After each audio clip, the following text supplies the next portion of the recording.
Hudson County View live on Uncut. I'm your host, the guy that lifts barbell plates, eats T-bone steaks, and still has a demeanor that's sweeter than a chocolate cake, John Arhitis. The latest and greatest in Hudson County news, as we do every week. Quite a few things that I want to go over today. For one, we actually have a new chief at North Hudson Regional Fire and Rescue. That's David Dunarama. So certainly congratulations to him and the department. We're going to talk a little bit about that, as well as the other promotions that happened 1 week ago at the Waterside Restaurant. Also of note, over in North Bergen, there was a police ceremony where 8 officers got promoted, including the first corporal in the history of the department. So we want to go over that and what that means moving forward. We're also going to be talking, of course, some politics in the Mile Square City. We saw the Blue Violets Cannabis Dispensary got approval last week, narrow vote 5-4, and there led to quite a bit of infighting between the council, which is not uncommon, but we haven't seen a lot of it in recent weeks. So we're going to tell you all about that. And also at the same day, we had the Jersey City Council meeting, and they passed 2 resolutions of note in my book. One was actually, we heard from activist Katie Brennan, who used to work for the state. You know, she went public about her sexual assault situation. She ended up getting a settlement from the state, and now she's an advocate for survivors. So the Jersey City Council voted on Congress urging to pass the Speak Out Act that would help survivors. So we're going to tell you what that means. And at the same council meeting, they also voted on a $292,000 settlement for a man that was hit by a Jersey City police SUV back in 2017. So we're going to go over the particulars of that. And on the academic note, today I'm actually joined with Hudson County Community College President Dr. Christopher Reber. So we're going to chat with him about a number of topics. So we're going to do that, maybe even a little bit more, right after this break from our sponsors.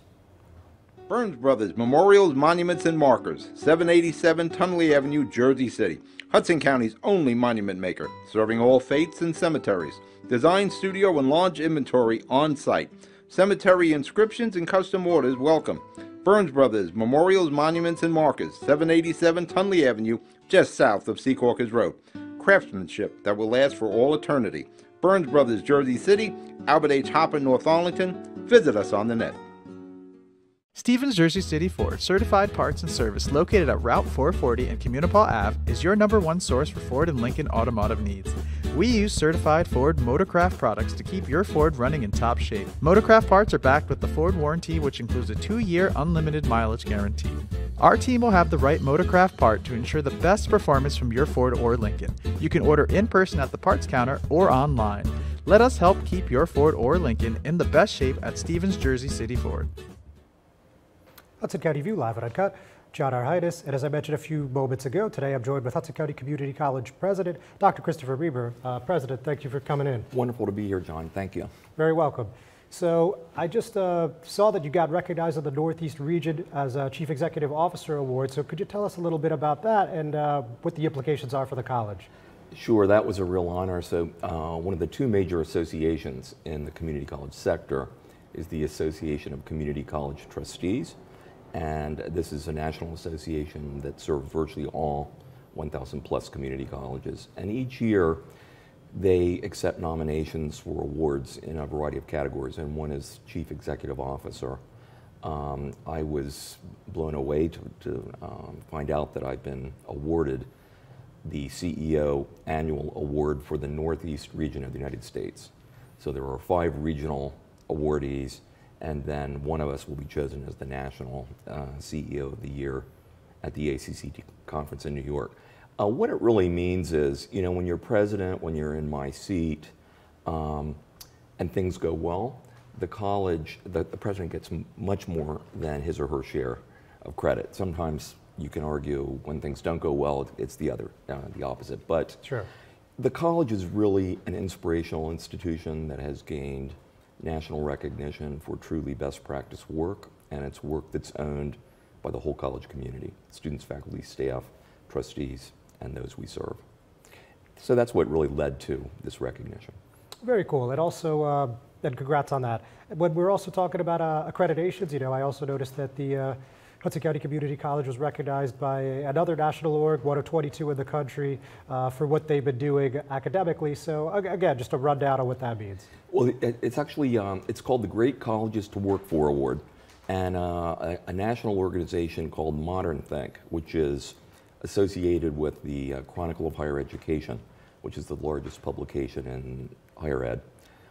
Each year invites employees at 2- and 4-year colleges across the country to take a confidential survey, and they are asked questions about the climate on campus, policies, procedures, just questions about how they feel about the college they work for. And out of that comes an honor given to a small number of colleges whose employees rate them as great colleges to work for. And we were so honored this year as a result of what our employees had to say about working at Hudson County Community College. All right, great. So you've been there since July 2018, right? So Yes. for roughly half your tenure, we've had the COVID-19 pandemic, right? So first of all, you know, every institution pretty much in the country got some sort of American Rescue Plan relief. So what did HCCC get? You know, all told, about $60 million. And that's because the students we serve are among the highest priority students for funding support.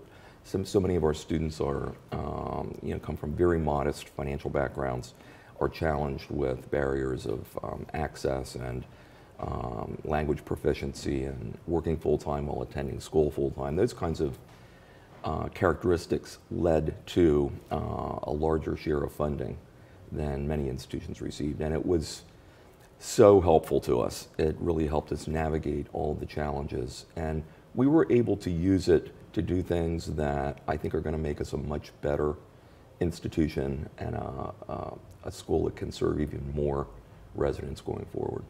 Yeah, I know. I saw that you were able to forgive quite a bit of debt. I believe that was about 5,000 students at millions of dollars relieved, which is obviously great news for them and for their families. So, you know, how did you come to that conclusion that you were able to allocate the funds to that specific endeavor? You know, we have two overarching priorities at the college that I think virtually everyone owns. And this is the result of lots of engagement of students, faculty, staff over time. The two priorities are student success, meaning we want to continue to get better and better at not only bringing students through the front door, but helping them finish, helping them transfer or achieve to a 4-year school, to gainful employment, in other words, to be successful in reaching their goals. The other is diversity, equity, and inclusion, really trying to be a best practice institution in advancing and supporting equity and DEI principles in everything that we do. And those two things guided us through the pandemic. Those have been our priorities all along. So what we wanted to make sure of in this, what we hope was a once-in-a-lifetime challenge, and boy was it a challenge, is making sure that every student could continue their education uninterrupted and not have to drop out. And so that fits squarely in our student success agenda. And then also making sure that we were as safe as we could be. So erasing that debt was a no-brainer.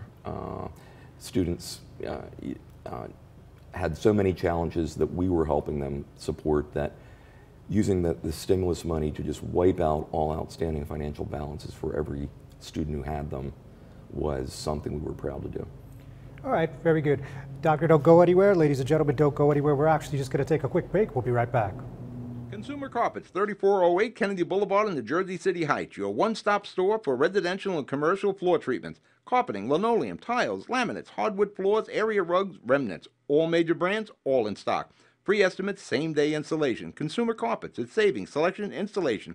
Credit cards and debit cards accepted. Financing available. Consumer Carpets, price to fit your budget, installation to fit your schedule. On the net at consumercarpets.com. Consumer Carpets, Jersey City, 201-792-2712. Good Friend Self-Storage in North Bergen, New Jersey is a fully climate-controlled facility equipped with state-of-the-art security, packing supplies, a Refer Friend program, and multiple loading docks convenient for commercial use. Located just off of Route 3 at 4301 Tunnelly Avenue, Route 1 and 9. Call 201-867-2444 or visit us on the web today. Good Friend Self-Storage. Let us be your good friend. Hudson County View live at Uncut, Chad Arhitis, and I'm still here with Hudson County Community College President Dr. Christopher Reber. So we were just talking about federal relief. So obviously $60 million of that debt relief outstanding for students. Does that present any challenges moving forward though? Because obviously you won't have that federal relief going forward in your budget. So does that make anything more complicated in the next year or two? Well, we tried to allocate that money to address one-time needs that would also have a sustainable impact going forward. So in addition to that debt relief that we talked about, we invested millions of dollars in technology, immersive telepresence video technology, ITV. This is state-of-the-art, large screen technology that allows us to connect classes at different locations. So for example, we can have a section at our North Hudson campus in Union City and a section at our Journal Square campus. They're joined, the camera follows people who speak. It's almost like you're there. And we invested in 50 classrooms. We put this technology in 50 classrooms. And we also invested in overhead technology. So for example, in our kitchens, in our nationally ranked Culinary Arts Institute, students can now take courses virtually and they can see what's being done from above. Same thing in our STEM facilities. So this technology, it's also allowing us to have meetings without people having to drive and park.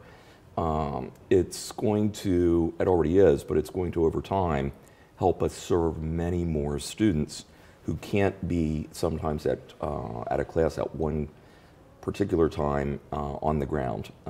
We've been really increasing the number of fully online programs and hybrid programs so that we're accessible to more students. We were able to use this technology, which now is forever here. Nice. And I think that's one of many examples of how the stimulus funding has made us a better institution, but we're not reliant on that funding going forward. All right, point taken. That hybrid you mentioned where people are at multiple locations, I'd like to see that one of these days. But yeah. With that said, one more on the federal relief. So when we were in the midst of COVID, obviously we're not quite out of the woods, but when we were really in the thick of it, would you say enrollment and graduation was steady, decrease, or increase? In the fall of 20, our first full semester after the on-site of the pandemic, our new student enrollment was down 40%. And our continuing student enrollment was also down. So we were way down, which was absolutely consistent across the country for institutions like ours that serve urban, diverse, at-risk populations.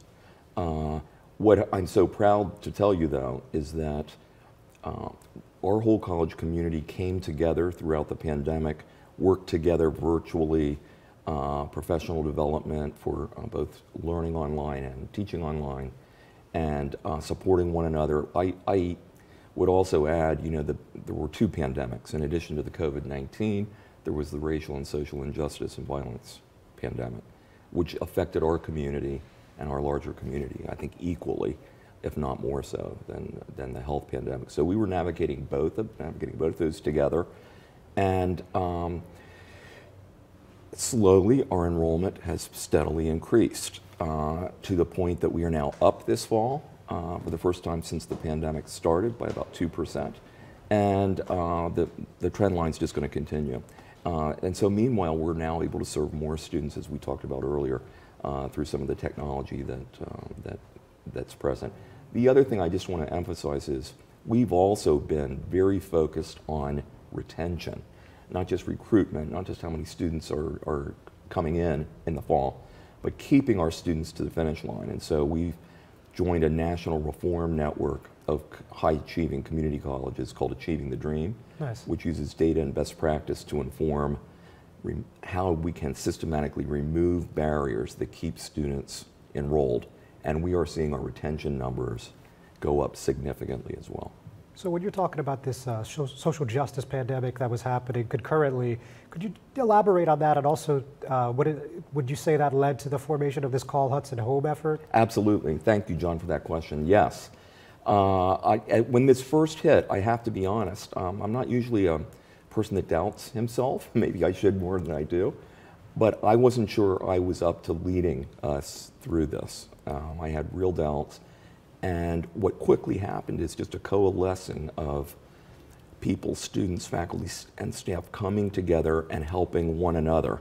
And so we had a return to campus task force that was working, some 40 members, working on navigating all the issues, developing new policies and procedures. We did things like pass-fail grades for students that weren't comfortable with online learning, all the health protocols that went into place.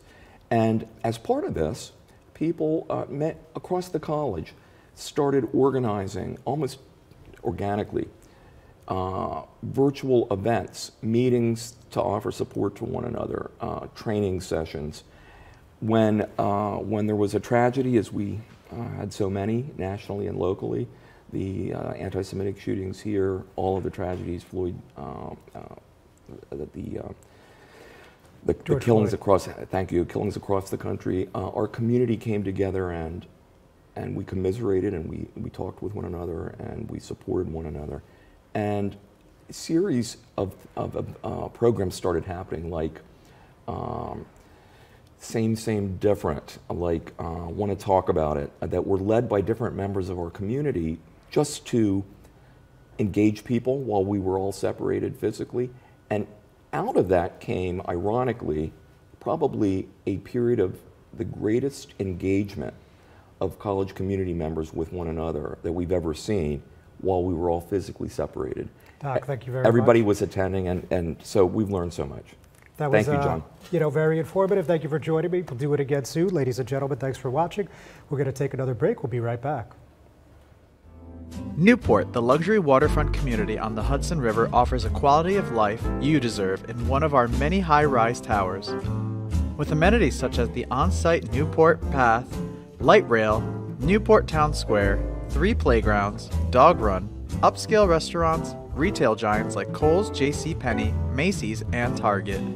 Morton Williams and Acme Supermarket are just outside your front door. A health and fitness center, skating rink, and medical facilities are also on site. Enjoy the New York skyline from our waterfront and various parks. Manhattan is just one pass stop away, or a quick ride through the Holland Tunnel. Nursery and private elementary schools all on site. 12-screen movie theater at the Newport Center Mall. Looking to visit? Stay at the Westin or Marriott Hotel. For more information, visit us at newportnj.com. Make lasting memories to cherish forever. It's incredible. It's you, Newport. Live like you want. Introducing the all-new Ford Maverick. A truck for people who do stuff. And people who make stuff. People like Gabrielle Union. I make this look good, don't I? Who haul whatever they want to wherever they want. Like wood to build things made of wood with. And friends to get weird with. It's for long trips that the standard hybrid engine with a targeted EPA estimated city fuel economy rating of 40 miles per gallon helps with. That an 8-inch touchscreen connects with. And any trip that this interior makes more comfortable. But we'll let Gabrielle tell you all about it. Or I could just tell them it's a Ford truck that starts at less than $20,000 MSRP. Yep, that works too. The all-new Ford Maverick, built to defy expectations.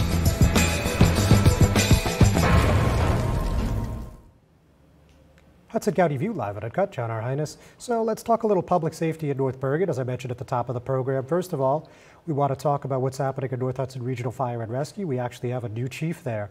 So as you guys, I'm sure know, North Hudson Regional Fire and Rescue serves the 5 North Hudson towns. It's West New York, Weehawken, Union City, North Bergen, and Guttenberg. So we have a new chief, and again, his name is David Donnarumma, and the person who swore him in was State Senator and North Bergen Mayor Nick Sacco, fitting since the ceremony was held at the Waterside Restaurant, of course, in North Bergen. And succinctly put, he said, "Here is a man who deserves it. It is a great honor from all of us. To all of you who are involved here, thank you for your sacrifices." So he actually takes over for Acting Chief Michael Falco, who assumed the role after Chief Frank Montaigne retired in February. And he then swore in Glenn Galvin as Battalion Chief, while Gary Colombo and Kevin Todd were both promoted to the rank of Captain. And, the chief had some interesting remarks. He said, "It's a pretty good day for us. There are many great warriors in our fire department. It will be my honor to represent them as their fire chief. Each and every day I'll be looking out for your safety and taking care of everything for you guys." That part, of course, not particularly unusual. But he then said, I will tackle problems before they become political problems, hopefully, I might add. We're going to protect the public while providing safety to our first responders. The idea is to ensure maximum effort with minimum risk. It's a tough task, but I'm sure my team is up for it. And we heard from Weehawken Mayor Richard Turner, who's the chair of the North Hudson Regional Fire and Rescue Board as well. And he joked, you heard it first, the chief is going to spend money and he's going to handle all the political problems in North Hudson. You'll never see him. So that's kind of funny for those of you that are really into the inside baseball, which I imagine you are if you're watching at this moment in time. So congratulations again to those promoted and to the new chief. And we're actually going to move on to the police department now. The reason that I thought this was particularly notable is that we actually have our first corporal. This is a rank you don't really see much in New Jersey, but you have seen some municipalities start to implement it. For example, North Haledon brought this in just this past summer, and now North Bergen is doing it as well. So just a quick rundown of those that got promoted. Sergeant Jason Appello is now a lieutenant. Detective Anthony Ortiz moved up to sergeant. Detective Gary Lohman assumed the rank of corporal, while police officers Andrew Mejia, Felice Vargas, Michael Whalen, Brian Suarez, and Samantha Sexton were promoted to detectives. So, of course, we heard from Police Chief Peter Facilis. He joked that back when he was a young guy on the force, they used to just give you a badge and a baton, and they'd say, go out and get him, kid. And obviously, times have changed quite a bit since then. And we also heard from Public Safety Commissioner Alan Pasquale. And he said, we're promoting new police officers. We're staying on the cutting edge of policing. And as the public safety commissioner, it makes me proud. Again, succinct and to the point. But with that, we also heard from Sacco again. And interestingly, he actually touched on the defund the police movement that came in the wake of George Floyd's murder.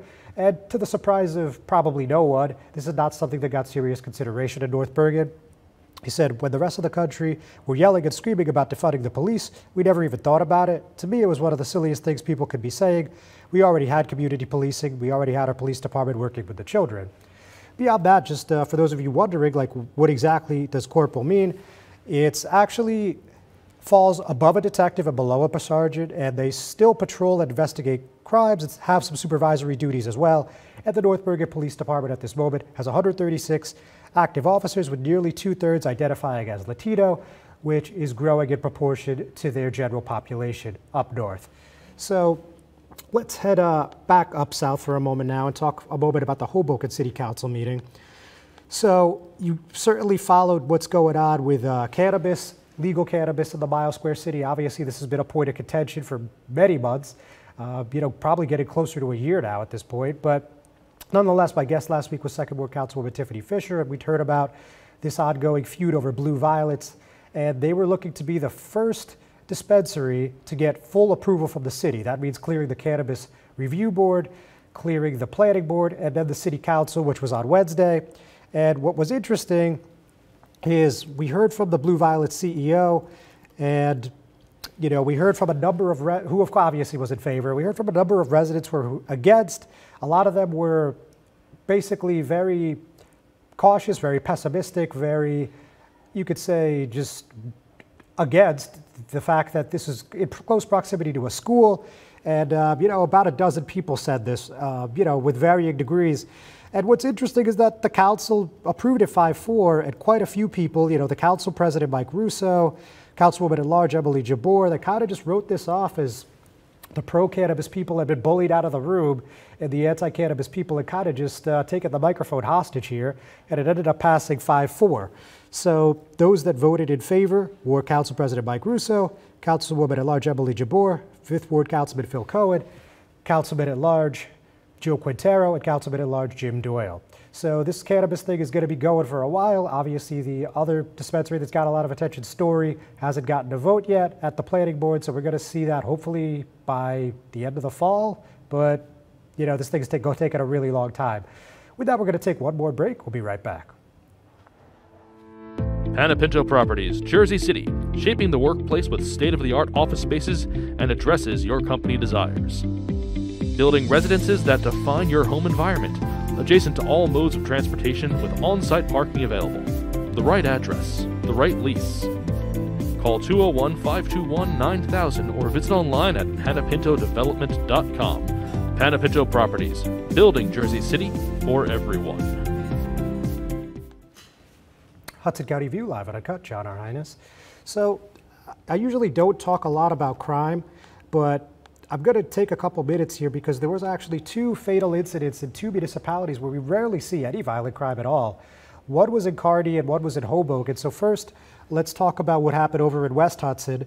And we heard on last week that 2 men have actually been charged with desecrating human remains as part of a Kearny death investigation into a man with stab wounds that was found dead. So like I said, extremely unusual for Kearny and for West Hudson. And in this particular case, Matthew Coachell, he's 32 of Kearny, was, like I just said, charged with 1 count of desecrating / disturbing human remains. That's a 2nd-degree crime. And there's a co-defendant in the case, Elliot Barton, 39 of Kearny, charged with the same thing. We don't have any elaboration what the desecration exactly means here, but you know, just really bizarre stuff. On Tuesday, September 20th, at approximately 5:45 a.m., the Kearny Police Department received a 911 call regarding an individual lying on the ground in the area of Belgrove Drive and Afton Street. Responding officers located a man, later identified as Corey McFadden, 34, with multiple apparent stab wounds to the lower body. He was pronounced dead at the scene at 6:20 a.m. That's according to the Hudson County Prosecutor's Office, and of course this matter is still under investigation. Now, going over to the Mile Square City, you know, this is the first homicide in a little over 2 years. There was a fatal shooting on Marshall Drive early Sunday morning, about 3:30 a.m. And the first one that actually gave us any information on this was 4th Ward Councilman Ruben Ramos. Of course, he's the local municipal representative for that region. And he said 2 men were involved in a heated argument outside on Marshall Drive at approximately 3:30 a.m. and one shot the other person. And he said the victim, who didn't survive the shooting, was a Hoboken resident. So he said a lot more in that email blast, but I think those are the crucial, critical points here. And beyond that, the HCPO, you know, confirmed that they're investigating. They confirmed that they responded to a 911 call, and they revealed the name of the man, Christopher Garcia, just 28 years old, and he was pronounced dead at the Jersey City Medical Center at 3:56 a.m. Obviously, the matter's still under investigation. Our thoughts and prayers with the friends and family. Very unfortunate set of circumstances, of course. So quite a few more things, but obviously we're short on time. So quickly, Jersey City Council, that $292,000 settlement was for Sherrod Cooper. This was an incident that was back on August 7, 2017, where there was a police pursuit in Audubon Park. He was suspected of having drugs on him, and a police sergeant at the time, John Ransom, hit him with his car twice. It was an SUV. This was caught on surveillance video. It ended up going up to the Hudson County prosecutor, and he ended up losing his job and could not have any more public employment, though it voided jail time. So many years later, the council on Wednesday approved this settlement as part of the consent agenda. There's a little more to that story, of course, but due to time constraints, I'm going to leave it there. Also, we mentioned the Speak Out Act and that resolution that they voted on. The reason, again, that I thought this was interesting was Katie Brennan actually addressed the council, and given her whole very public situation that made national headlines a couple years ago, it was interesting, and I also thought it was interesting that Ward E Councilman James Solomon sponsored the resolution. Of course, it passed unanimously. Those 2 measures, both 8-0 with Ward A Councilwoman Denise Ridley absent.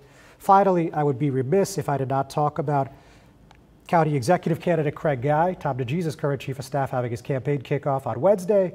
Certainly a success by any metric, you know, about 500 people, cleared 6 figures. You had Governor Phil Murphy there, Assembly Speaker Craig Coughlin, several others from outside the county.